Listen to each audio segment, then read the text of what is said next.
Bonjour et bienvenue sur la chaîne du domaine Coquelicot. Aujourd'hui, on fait de la food prep avec les super spéciaux qu'on a trouvés. Vous vous souvenez que j'avais des céleris? On les a fait déshydrater. Souvent, on parle du fait que ça peut être long de préparer ces choses, mais tout ça m'a pris une dizaine de minutes.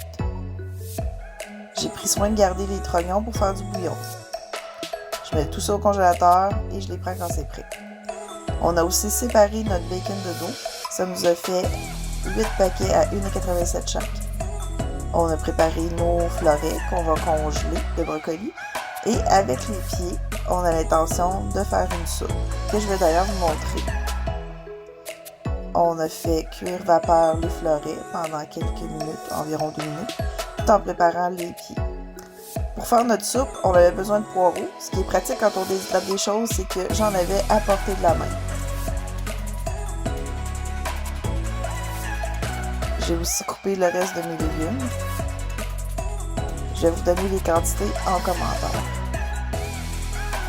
On a mis les brocolis pour aller les faire congeler.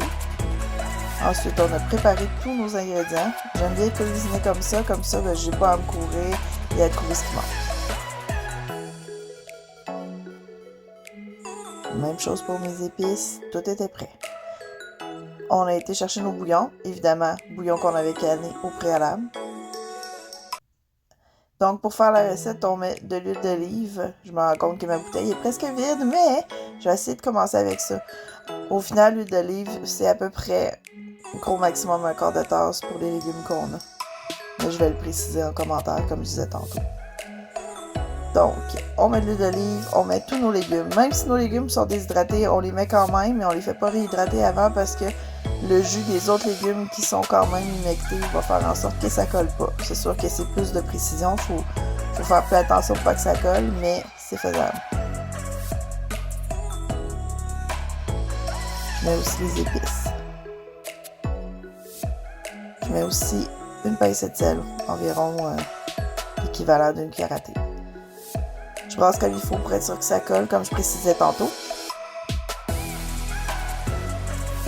Vu que je trouve que ça colle un peu, je rajoute de l'huile d'olive.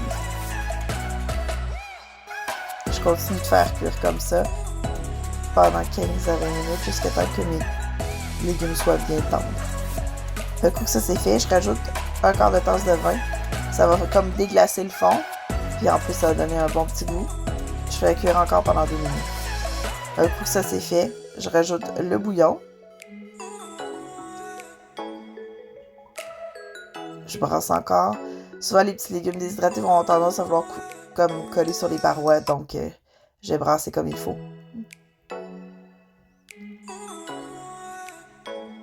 Ensuite, je vais laisser cuire ça. Dans le fond, je vais le porter à ébullition. Puis une fois que ça va être fait, on va faire cuire le tout pendant environ un bon 45 minutes à feu bas. Désolée pour mon hésitation dans la voix. On couvre le tout, on fait cuire pendant 45 minutes. Ensuite de ça, on va passer au pied mélangeur. Là, après ça, ça devient une question de goût. Moi, j'aime bien mes potages un peu épais, donc on va passer au pied mélangeur, mais vous pouvez rajouter un peu de bouillon si vous trouvez que c'est trop. Au moment de servir, normalement, j'ajoute du parmesan. Désolée pour la présentation, je suis pas Ricardo. Le lendemain matin, mes brocolis étaient bien congelés, donc je les ai mis dans des sacs de Food Saver. Vous remarquez que je mets mes sacs plutôt longs. Je vais essayer de les récupérer en coupant vraiment à la base, là, dans le fond du joint de scellage, pour pouvoir les laver et les récupérer. Je vais faire des tests, je vous en reparlerai quand c'est ça le temps. N'oubliez pas de toujours bien identifier la date des choses que vous faites congeler pour vous en rappeler.